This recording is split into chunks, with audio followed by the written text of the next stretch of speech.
Dando continuidade aqui ao assunto de transistores na disciplina de circuito de dispositivos eletrônicos, a gente já viu agora o JFET, vamos analisar agora o transistor MOSFET, também é um transistor de efeito de campo, Field Effect Transistor. E a diferença aqui é esse MOS, né, que é... Nossa, dando tilt aqui na minha canetinha.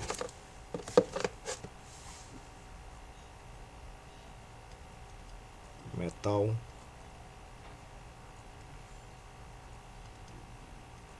óxido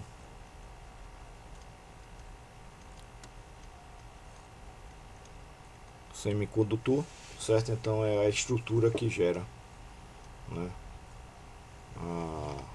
esse nome, certo? Então o transistor MOSFET, tá aqui os símbolos dele, né? Então você tem aqui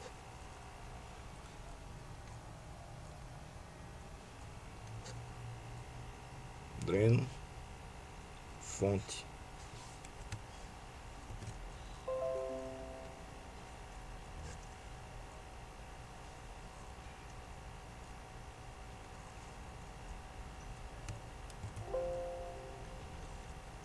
dreno, fonte e porta, né? D, G e S, mesma coisa aqui, dreno,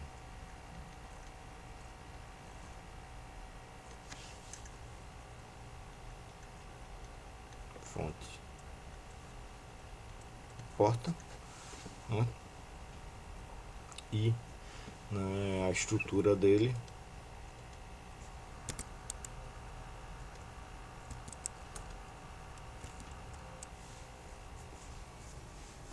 dá para ver aqui, né? Então você tem o semicondutor, né, ou tipo P ou tipo N, certo? E você tem o dreno e a fonte como semicondutores. No caso aqui, se o substrato dele, o corpo dele for tipo P, né, você tem semicondutor tipo N aqui no dreno e na fonte. E aí você tem a estrutura de óxido e metal, né, que na prática, na verdade, não é metal, é outro semicondutor, né? Ligando aqui para a porta, tá? E o canal, no caso, ele é formado aqui embaixo dessa estrutura do MOS aqui, do metal óxido semicondutor. Então aqui na superfície, né, no caso de um canal N, você gera aqui uma ligação aqui, um canal. Tá com um probleminha aqui. Rapaz.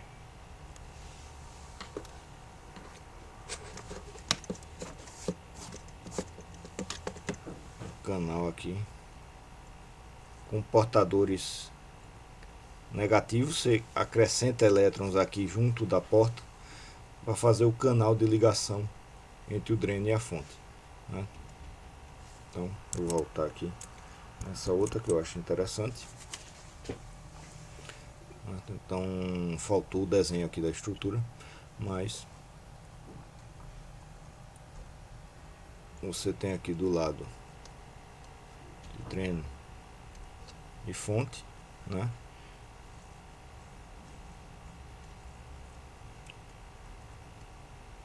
N mais e N mais, o mais significa que é uma dopagem forte em cima de uma região P, e aqui em cima você tem o óxido de silício, certo? Então esse óxido de silício ele é crescido diretamente do silício, certo? Isso é a razão,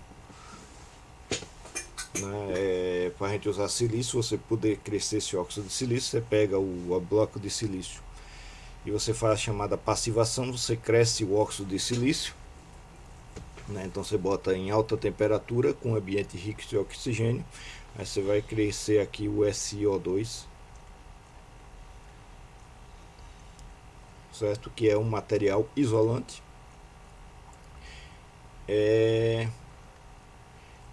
E que ele inclusive permite que você defina áreas no semicondutor para você fazer a dopagem, tá? No caso aqui, para o MOSFET, você vai fazer um óxido fininho aqui e colocar aqui em cima uma outra camada depositada, né? Hoje em dia é do próprio semicondutor.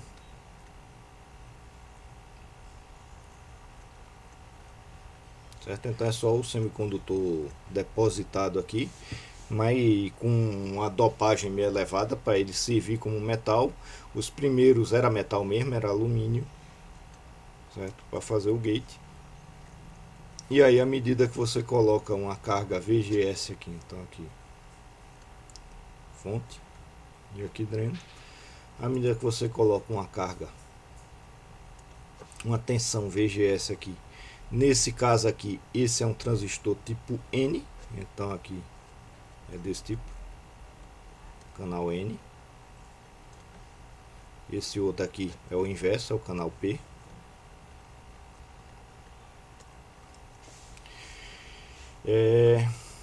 Aí você vai puxar, né? Bota uma tensão VGS positiva aqui.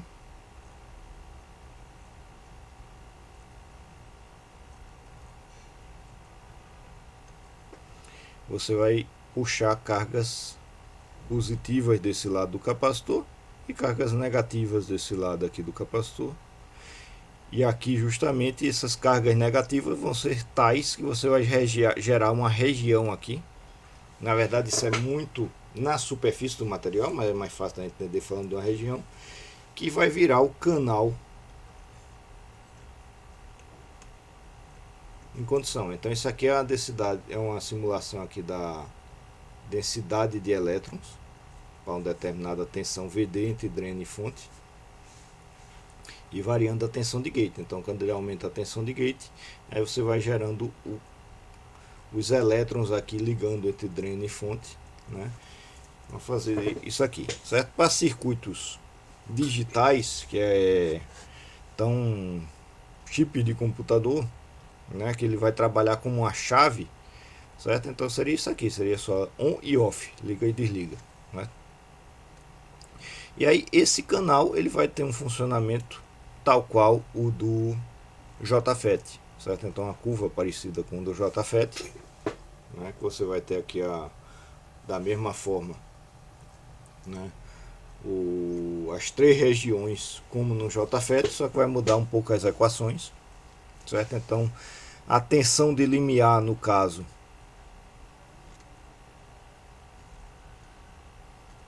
aí eu gosto de chamar de VTH para não confundir com VT, com tensão térmica, porque isso aqui é threshold voltage,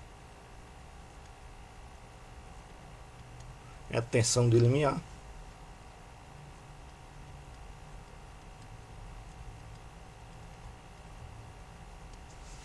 Né? Se o seu VGS for menor que essa tensão de limiar, você vai ter uma corrente zero. Então isso aqui é a região de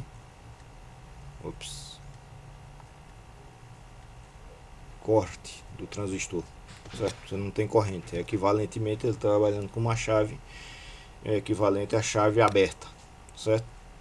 Se você tem um VGS maior ou igual a esse VTH, aí você vai gerar o canal com um número maior de portadores ali dentro do canal, no caso de elétrons. Isso aqui é para um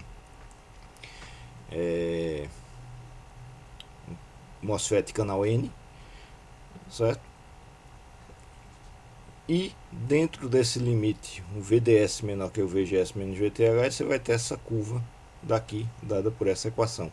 Então você vai ter uns termos aqui, né? Isso aqui é esse mísel oxidável sobre L. Isso aqui aparece muito aqui como o beta do transistor, né? Do transistor BMOS, vou botar assim. Depois vai aparecer um beta em transistor bipolar, para a gente não confundir, né? Mas isso aqui é basicamente a permeabilidade, não a permeabilidade não, a mobilidade dos portadores, dos elétrons no canal, a capacitância por unidade de área no canal, a largura do canal e o comprimento do canal. Quanto mais largo, menor resistência, né? Mais espaço para passar os elétrons, então maior a corrente. Quanto mais comprido, menor a corrente, né? Simplesmente isso aqui. Quanto maior a capacitância por unidade de área, maior a carga elétrica que você vai colocar para uma determinada tensão. Ou seja, você vai ter mais portadores de carga, então você vai ter uma corrente maior também. Essa é a ideia. E aí, aqui você tem VGS menos VTH, né? Então o quanto da tensão do VGS está acima da tensão de limiar, certo? Então o quanto da tensão VGS seria a parte da tensão VGS que está gerando o canal, que multiplica VDS menos 1 meio de VDS ao quadrado, seria aqui na região linear. Então esse aqui é chamado da região linear, que você vê não é linear ou ômica, certo? Então eu pessoalmente prefiro o termo região ômica, mas é mais comum você chamar essa região aqui de região linear. Aqui ele está com a reta diretamente, mas isso aqui não é uma reta, isso aqui varia um quadrado assim, uma onda, o quadrado aqui da tensão. E entre para um VDS maior que VGS menos VTH, com o canal formado, aí você vai ocorrer também um fenômeno como do pinçamento do canal, equivalente ao do MOSFET, em que você vai ter o canal principalmente não dependendo do VDS, mas você vai ter um lambda aqui que é tipicamente 0,01 ou perto disso, né?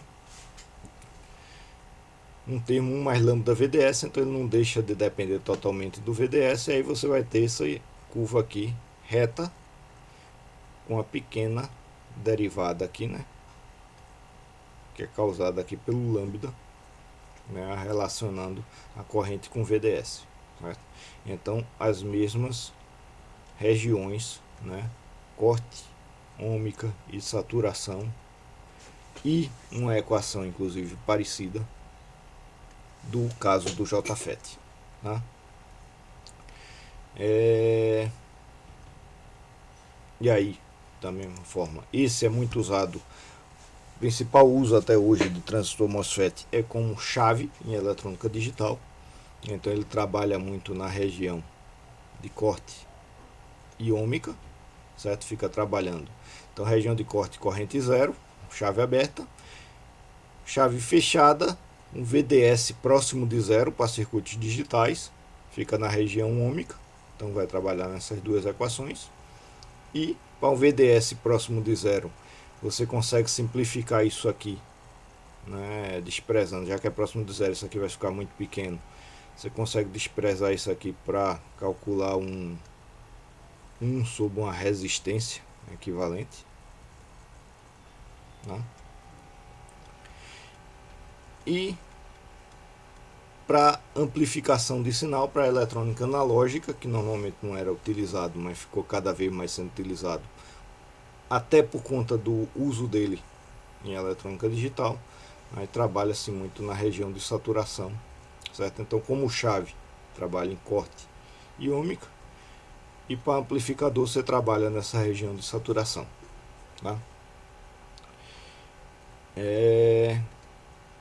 Aí a estrutura básica é aquela que eu desenhei. Agora, né, essa daqui, aí você tem as variações daqui, né?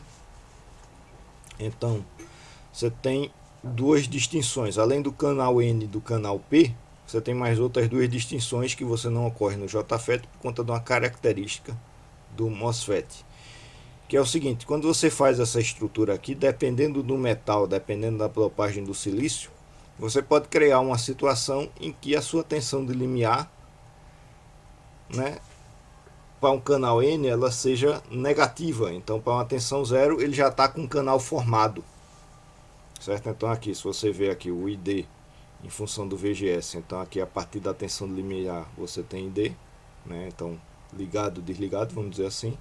Você pode ter esse VTH negativo, né? Então enquanto VGS zero você já está com um canal formado, certo? Aí isso aqui normalmente recebe o nome de transistor MOS de enriquecimento. Você precisa enriquecer, você precisa botar um VGS positivo para criar o canal. É o que a gente normalmente vai trabalhar. Mas é possível você fazer também um transistor MOS de depleção, ou seja, ele já tem um canal formado e você trabalha com VGS negativo se você quiser desligar o transistor, certo? Isso é pouco comum de acontecer, mas é outra possibilidade. E aí normalmente o símbolo representa isso com a barra grossa aqui indicando que já tem um canal formado. E você pode trocar o N com o P, certo? Então trabalhar com o transistor, o corpo N e N de fusão P, e aí o canal a ser formado vai ser um canal P para condução de lacunas, certo? Aí as curvas ficam contrárias, você trabalha com VDS contrário, o IDS, o ID fica negativo, né? Então você vê que as curvas ficam todas inversas um em relação ao outro. E a mesma situação, você pode ter essa estrutura daqui já com o canal formado, né, um transistor tipo depleção. Então você vai trabalhar aumentando o VGS para desligar o canal, para desligar o transistor, ou com um canal com a tensão VGS 0, um canal sem estar formado, certo? Lembrando que nesse caso aí o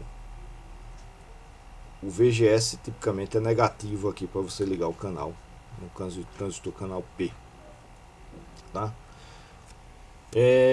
Aí o MOSFET ele foi criado um pouco depois do bipolar e do JFET, né? Então pensou, pô, acho que dá para ter, esse realmente teve essa ideia e testou-se essa ideia para chegar nesse dispositivo. E por volta da década de 70 que você conseguiu fazer transistores MOSFETs de boa qualidade, aí ele começou a tomar o lugar do bipolar. Final de 70, começo de 80, começou a tomar o lugar do transistor bipolar para circuitos digitais. Então por muito tempo ele foi feito para circuitos digitais, certo? E até hoje os computadores eles são baseados em MOSFET, certo? E agora a estrutura dele muda um bocado, certo? Então, enquanto antigamente você tinha uma situação como essa que você tem aqui, né, uma estrutura aqui que você tem uma dopagem NOP, né, para fazer o dreno e a fonte, e você botava o gate, aí você tem esse efeito aqui na superfície, certo? Hoje em dia os transistores, os menores, né, então esses aqui são valores aqui de pesquisa, certo? Não são valores de tamanho comercial, certo? Hoje em dia, para você ter uma transistor ainda menor e você ter uma densidade de transistores por área maior, né, se trabalha com os chamados FinFET, certo? Então hoje em dia os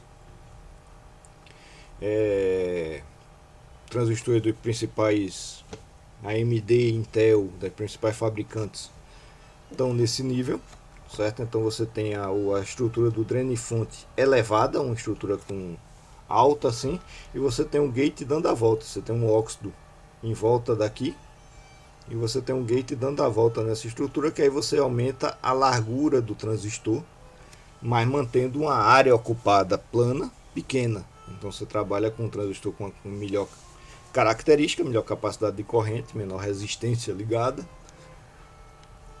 e uma área plana. E isso aqui está evoluindo ainda mais. Então isso aqui, a nível de pesquisa, você está conseguindo fazer isso aqui com dreno e fonte de 0,6 nanômetro, ou seja, você tem praticamente só uma camada atômica, né, aqui de dreno e fonte, e ele vertical assim. Então você tem todo esse lado e o outro lado aqui com uma área de condução aqui do transistor MOSFET, certo?